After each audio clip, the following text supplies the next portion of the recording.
तत्काल शुभ फल देते हैं अंक मंत्र।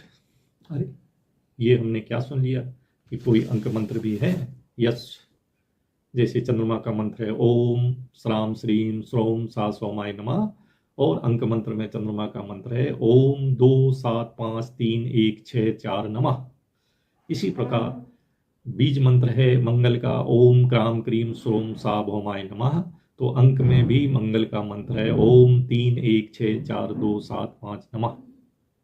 ये क्या, ये मंत्र कहाँ से आ गए? आइए हम जानते हैं।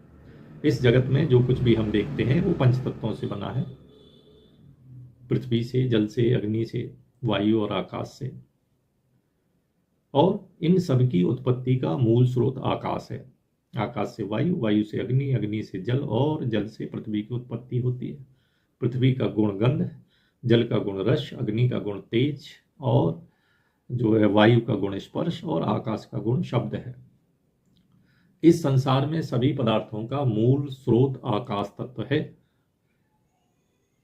जैसे संसार के सभी पदार्थों का मूल गुण शब्द है, इसी कारण हम जो है परमात्मा को शब्द ब्रह्म बोलते हैं।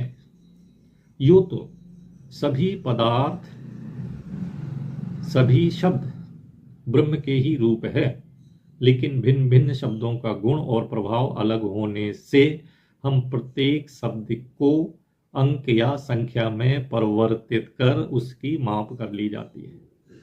विभिन्न प्रयोजनों की पूर्ति के लिए विभिन्न मंत्रों का जाप संख्या इसलिए अलग अलग होती है।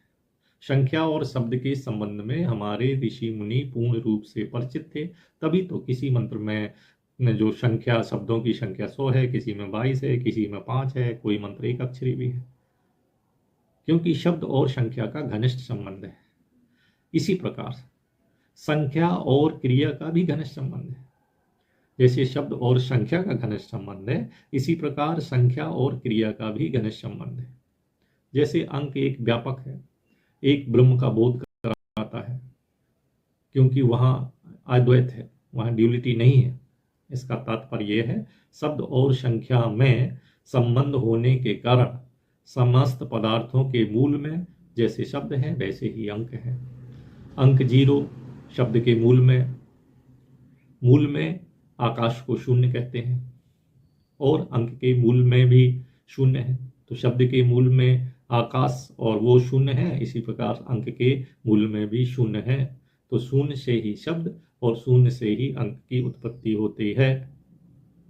इसी कारण जो है हम ओम श्राम श्रीम श्रोम सा सोमाय नमः की जगह ओम 2 7 5 3 1 6 4 नमः बोल सकते हैं। और ये अंक मंत्र तत्काल शुभ फल देते हैं, इसमें संदेह मत करना, क्योंकि शब्द और संख्या का अंतः संबंध है।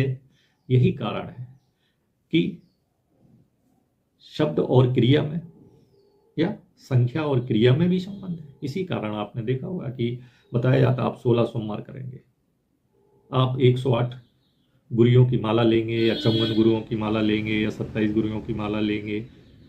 फिर बताया जाता है कि आप जो है 7,000 जप करेंगे, आप 18,000 जप करेंगे, आप 20,000 जप करेंगे, आप जो है 1.25 लाख जप करेंगे, है ना। तो आपकी माला की संख्या में कितने दाने होंगे, संख्या बताई जाती है।